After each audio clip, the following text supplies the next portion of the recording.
నమస్తే మిత్రులారా, నేను శ్రీనివాస్ చౌహాన్ అడ్వకేట్. మిత్రులారా, మన నిత్య జీవితంలో ప్రతి చర్య కూడా చట్టాలకి అవినాభావ సంబంధం కలిగి ఉంటుంది కాబట్టి చట్టాల మీద అవగాహన పెంపొందించుకోవడం ఎంతో అవసరం. సో మిత్రులారా, ఇప్పటి వరకు మీకు చట్టపరమైన అంశాల మీద వేల వీడియోలు మీకు అందించాను మిత్రులారా. అలాగే మీకు ఉపయోగపడడానికి చట్టపరమైన సమస్యలకు పరిష్కారాలు అనే ఒక పుస్తకాన్ని కూడా మేము ముందుకు తీసుకొచ్చాను. సో చట్టపరమైనటువంటి సమస్యలు ఏవి, వాటికి పరిష్కారాలు ఎలా ఉంటుంది అనే అంశం గురించి ఈ పుస్తకంలో పొందపరిచిన ఒక్కొక్క విషయాన్ని మీకు విశదీకరించే ప్రయత్నం చేస్తాం మిత్రులారా.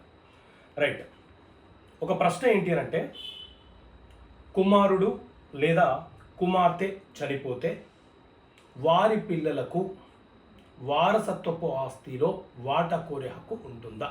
సో మిత్రులారా, మన దేశంలో హిందూ వారసత్వపు చట్టం 1956 అమలు ఉన్నది.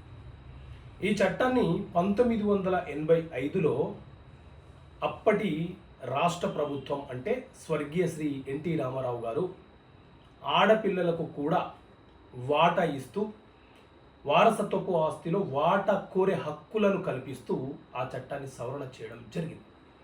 ఆ తర్వాత 2005వ సంవత్సరంలో కేంద్ర ప్రభుత్వము ఈ వారసత్వపు చట్టాన్ని అంటే హిందూ సక్సెషన్ యాక్ట్ ఈ చట్టాన్ని సవరణ చేయడం జరిగింది. సో ఈ చట్టంలోని సెక్షన్ 6 సబ్సెక్షన్ 3 క్లాస్ బి ప్రకారంగా ఒక తండ్రికి జన్మించినటువంటి పిల్లలు, కుమారులు కుమార్తెలు ఎవరైతే ఉన్నారో వారందరికీ కూడా ఆ తండ్రికి వారసత్వంగా వచ్చినటువంటి ఆస్తులు ఏవైతే ఉన్నాయో ఆ ఆస్తులలో వాటా కోరే హక్కు ఉంటుంది. ఒకవేళ ఆ తల్లిదండ్రులకు జన్మించిన పిల్లలు కనుక వాటా భాగ పంపిణీ జరగడం కంటే ముందే వారికి పిల్లలు జన్మించిన తర్వాత కనుక మరణించి ఉంటే ఆ కుమారులకు కుమార్తెలకు రావాల్సినటువంటి ఆస్తి వాటా ఏదైతే ఉందో ఆ ఆస్తి వాటా వారి పిల్లలకు సంక్రమిస్తుంది.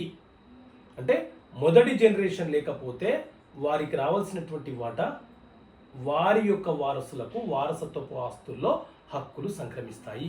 వాటా కోరే హక్కు మనవలకు మనవరాళ్లకు కూడా ఉంటుంది అనేది మన హిందూ వారసత్వపు చట్టం 1956 చాలా స్పష్టంగా చెప్తున్నటువంటి అంశము. సో మిత్రులారా, ఇలాంటి అంశాలను చట్టపరమైన సమస్యలకు పరిష్కారాలు అనే పుస్తకంలో పొందపరిచాను. ఈ పుస్తకం నేనే రాశాను. మీకు కావాలనుకుంటే మా ఆఫీస్ నెంబర్కి కాల్ చేసి ఆర్డర్ చేయవచ్చు. ఓకే మిత్రులారా, థ్యాంక్ యూ. జై హింద్.